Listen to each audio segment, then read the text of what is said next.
오늘 우리에게 주시는 하나님의 말씀은 구약 성경 역대하 32장 1절과 18절로 21절까지 말씀입니다. 역대하 32장 1절 그리고 18절로 21절까지 말씀입니다. 이 계시의 말씀을 봉독할 때 다 함께 살아계신 하나님의 음성을 들으실 수 있기를 바랍니다. 이 모든 충성된 일을 한 후에 아수르 왕 사네립이 유다에 들어와서 견고한 성읍들을 향하여 진을 치고 쳐서 점령하고자 한지라. 사네립의 신하가 유다 방언으로 크게 소리질러 예루살렘 성 위에 있는 백성을 놀라게 하고 괴롭게 하여 그 성을 점령하려 하였는데, 그들이 예루살렘의 하나님을 비방하기를 사람의 손으로 지은 세상의 사람의 신들을 비방하듯 하였더라. 이러므로 히스기야 왕이 아모스의 아들 선지자 이사야와 더불어 하늘을 향하여 부르짖어 기도하였더니, 여호와께서 한 천사를 보내어 아수르 왕의 진영에서 모든 큰 용사와 대장과 지휘관들을 멸하신지라. 아수르 왕이 낯이 뜨거워 그의 고국으로 돌아갔더니 그의 시내 전에 들어갔을 때에 그의 몸에서 난 자들이 거기서 칼로 죽였더라. 아멘. 오늘 읽은 본문 말씀은 우리들의 신앙생활과 관련하여서 매우 흥미로운 전개를 우리에게 보여주고 있습니다. 본문은 이렇게 시작이 됩니다. 이 모든 충성된 일을 한 후에 아수르 왕 산헤립이 유다에 들어와서 견고한 성읍들을 향하여 진을 치고 쳐서 점령하고자 한지라. 이 문장을 읽으면 언뜻 잘 들어오지는 않지만 사실 자세히 보면 서로 맞지 않는, 걸맞지 않는 두 내용이 한 문장 안에 들어있음을 알게 됩니다. 우선 이스라엘에게 닥친 위기에 대한 내용이 있습니다. 아수르 왕 사네립이 유다를 점령하고자 쳐들어왔다라고 하는 내용입니다. 즉 한마디로 말하면 아수르의 침략입니다. 그런데 그 앞부분에 이런 내용이 있습니다. 이 모든 충성된 일을 한 후에, 그러니까 한마디로 요약하면 이런 내용입니다. 이 모든 충성된 일을 한 후에, 그런데 침략군이 그만 예루살렘을 점령하려고 공격하여 들어왔다라고 하는 내용입니다. 때는 히스기야 왕 때였습니다. 히스기야가 산헤립이 예루살렘을 치러 온 것을 보고, 그러니까 충성된 일을 한 사람은 히스기야였다라고 할 수 있겠죠. 그가 어떤 충성된 일을 하였다는 말일까요? 이 이야기는 그가 왕위에 오른 이야기, 그러니까 역대하 29장까지 거슬러 올라가게 됩니다. 역대하 29장 1절은 그의 치세를 이렇게 설명하고 있습니다. 히스기야가 왕위에 오를 때의 나이가 25세라. 예루살렘에서 29년 동안 다스리니라. 그리고 이어서 성경은 그가 어떠한 왕이었는지에 대한 평가를 이렇게 내리고 있습니다. 히스기야가 그의 조상 다윗의 모든 행실과 같이 여호와 보시기에 정직하게 행하여, 즉 한마디로 말하면 하나님이 보시기에 정직하게 살았던 왕, 선왕, 그러니까 착한 왕이었다는 것입니다. 유다의 왕 히스기야에 대한 평가입니다. 그가 이렇게 하나님 앞에서 선한 행동을 하는 그런 왕이었는데 그가 어떠한 충성을 했다는 말일까? 하나님 앞에서 어떤 충성된 일을 했다는 말일까요? 그것은 오늘 본문이 32장 1절이니까 바로 그 앞에 있는 31장을 받겠죠. 당연히 그러할 것입니다. 31장 마지막 부분, 그리고 31장은 바로 히스기야가 예루살렘에 사는 백성들에게 명령하여서 제사장과 그리고 레위 사람들의 몫인 음식을 모든 사람들에게, 그들에게 나누어 주도록 하는 명령을 내리는 그런 내용입니다. 그러니까 레위인들, 제사장들은 땅을 기업으로 받지 않았던 사람들이었기 때문에 모든 다른 백성들이 그들을 서로 도와야 될, 생활을 책임져 줄 의무가 있었습니다.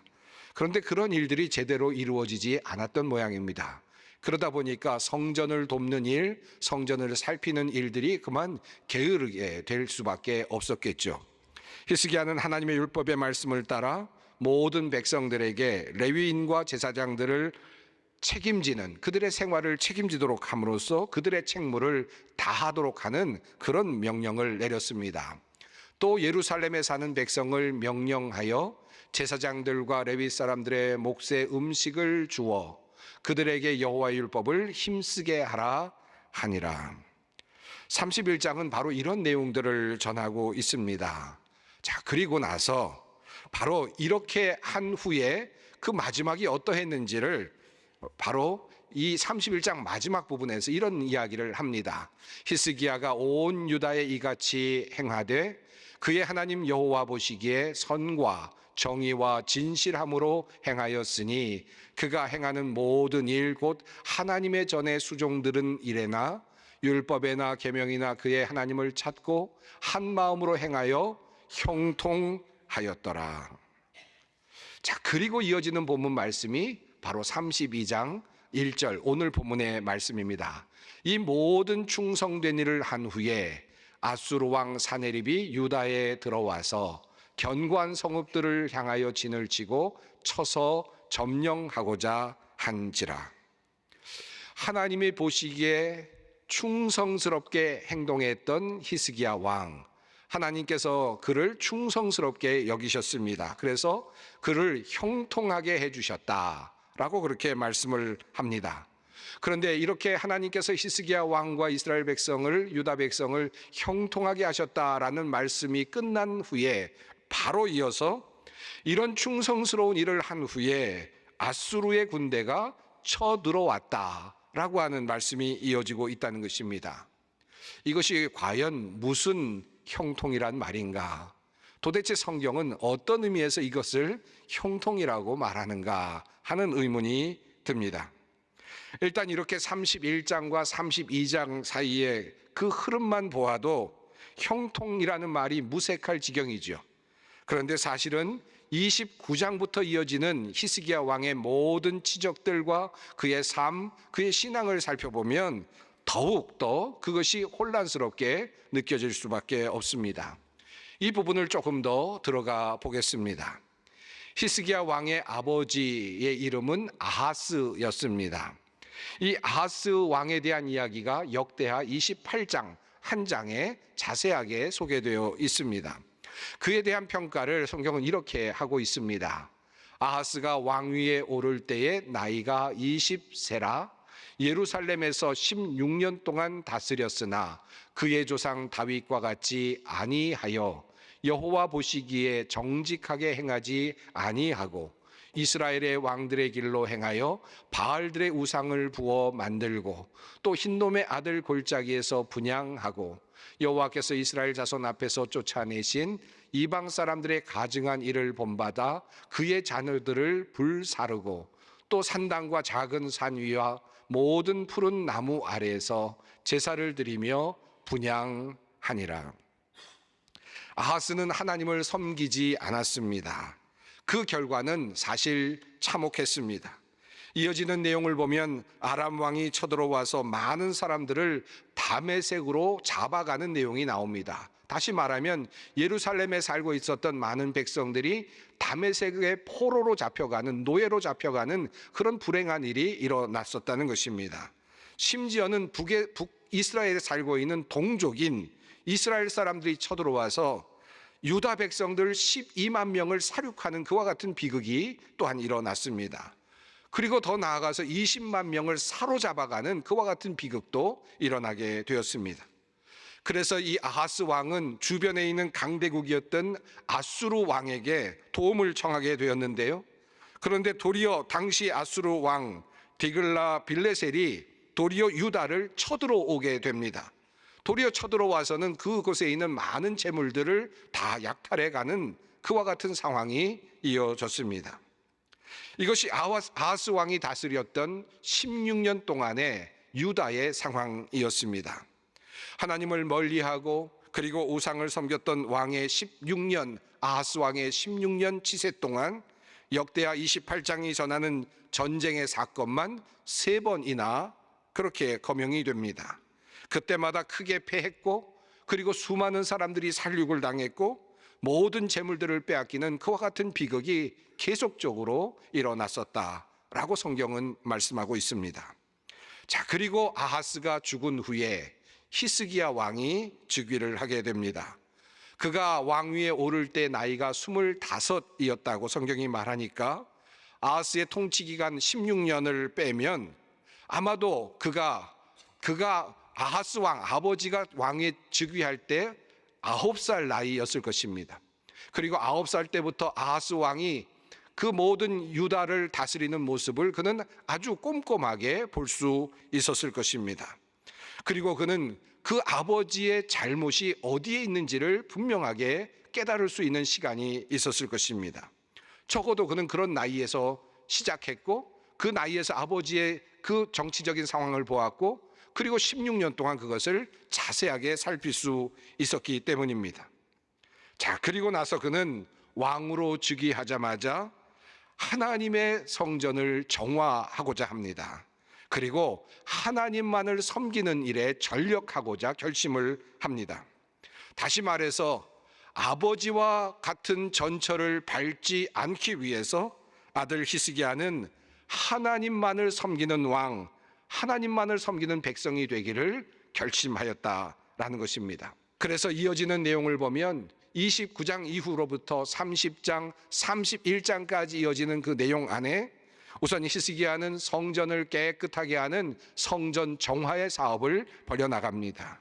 그리고 모든 이방인들의 물건들을 제하여 버리고 모든 이방인들의 이방신들을 다 부수어 버리는 일을 하게 됩니다. 그리고 성전에 들어가서 성전에서 온전한 제사를 이제 새롭게 드리기 시작합니다. 속죄제를 드리고 번제를 회복하고 감사의 제사를 회복합니다.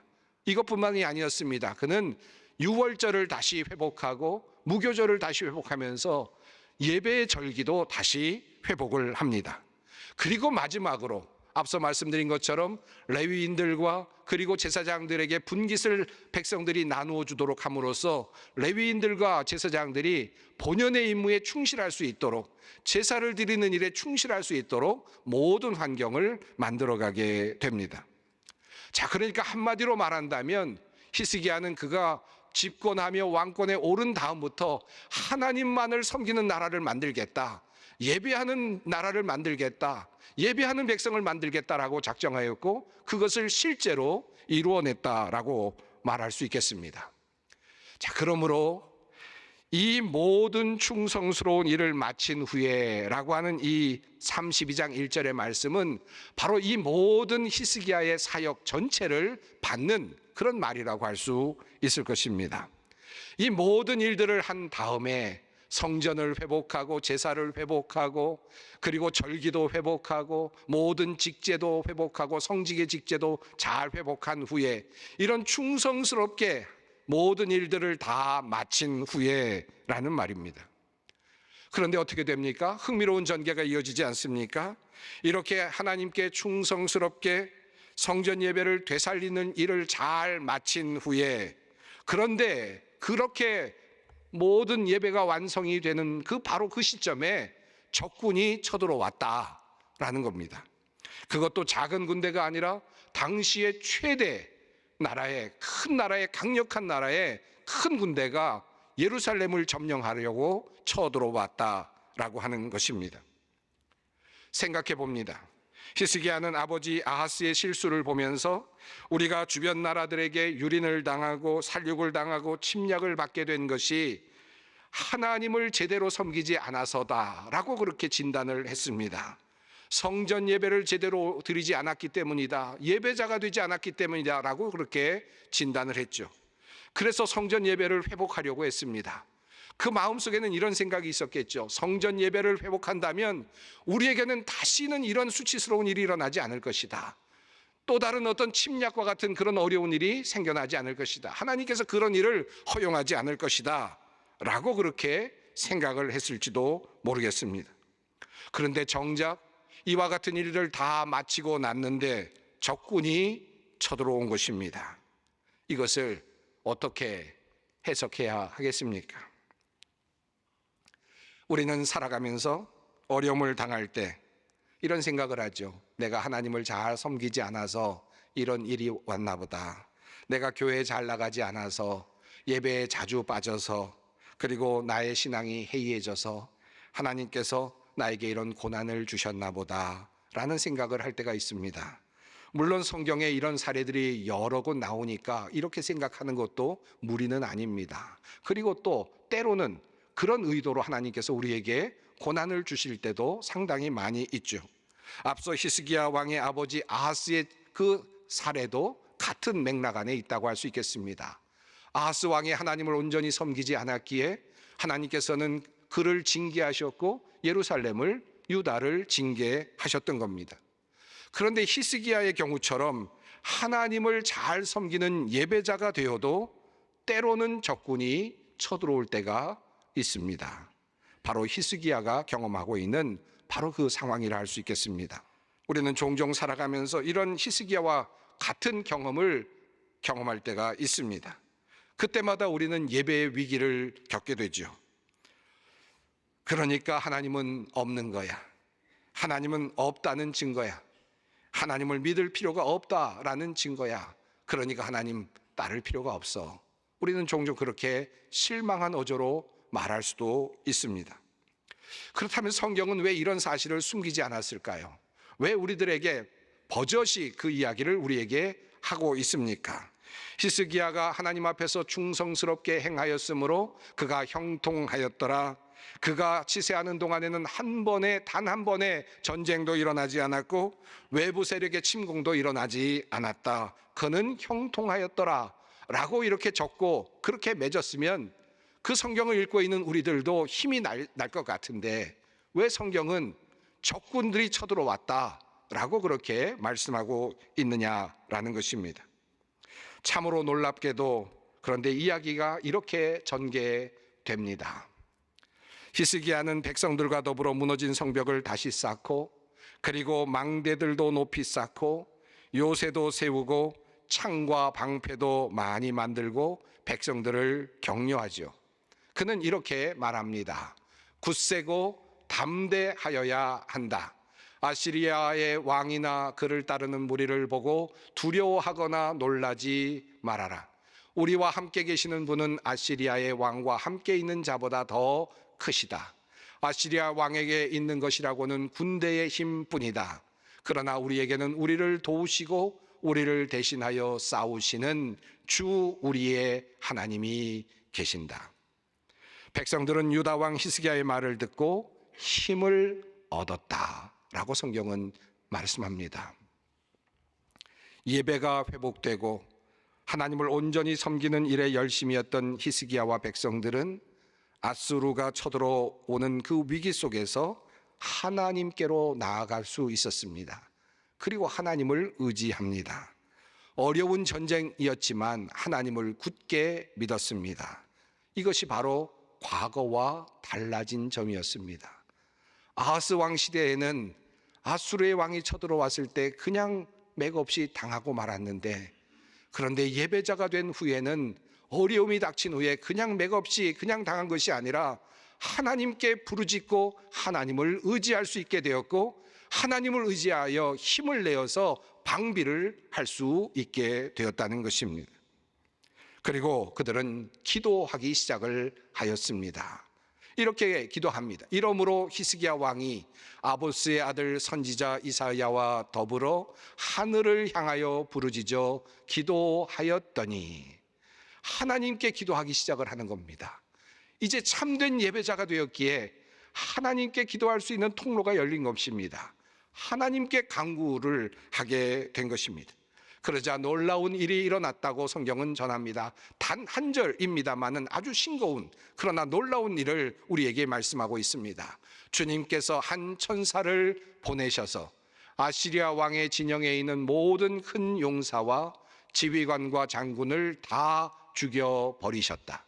아시리아 왕은 망신만 당하고 자기 나라로 되돌아갔다. 그가 그의 신전으로 들어갔을 때에 제 몸에서 난 친자식들이 거기서 그를 칼로 죽였다.